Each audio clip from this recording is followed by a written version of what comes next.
ওকে, so যে জিনিসটা বলতে চাচ্ছিলাম সেটা হচ্ছে অনেকেই যারা মনে করেন যে বাংলাদেশ আমার জন্য না বা বাংলাদেশে আমাদের জন্য না আরকি, রাইট? সো তাদের কাছে প্রশ্ন বা তাদেরকে নিজেদেরকেই আস্ক করা উচিত যে তাহলে বাংলাদেশ কাদের জন্য আরকি? বা আমি যেই কান্ট্রিটা ডিজার্ভ করতেছি বা আমি যেই কান্ট্রিতে যাইতে চাচ্ছি আরকি, সেই কান্ট্রি কি আমাকে ডিজার্ভ করে বা আমি কি সেই কান্ট্রিতে গিয়ে মানে লাইফটা চেঞ্জ করে ফেলতে পারবো? সো এই ক্ষেত্রে আপনি জাস্ট নিজেকে আস্ক করতে পারেন যে বাংলাদেশে বসে যেই কাজগুলো করার আমার অপরচুনিটি আছে সেই কাজগুলো আমি করতে পারতেছি না, বাট তাইলে আমি বাইরের দেশে গিয়ে কি করব আর কি, রাইট? বা আপনি বাইরের দেশে গিয়ে কি কি অপরচুনিটি ক্রিয়েট করতে পারেন।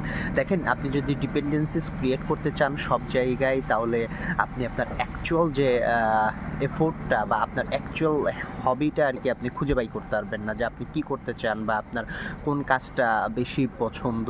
এই জিনিসটা আপনাকে আইডেন্টিফাই করতে হবে কিন্তু আপনার কমফোর্ট জোন। আর আপনার কমফোর্ট জোন কিন্তু আপনার দেশ আরকি, রাইট? আপনি আপনার নিজের দেশে যদি আপনি কমফোর্ট জোনে থেকে আরকি আইডেন্টিফাই না করতে পারেন যে আপনার অ্যাকচুয়াল করার ইচ্ছাটা কি বা আপনার অ্যাকচুয়াল প্যাশন কোন দিকে, so it will create a lot of difficult thing to find your actual comfort area আর কি, রাইট?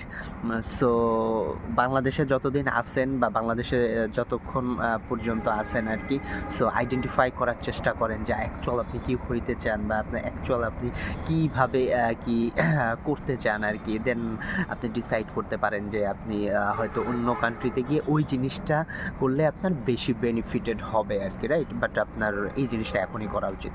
টাটা।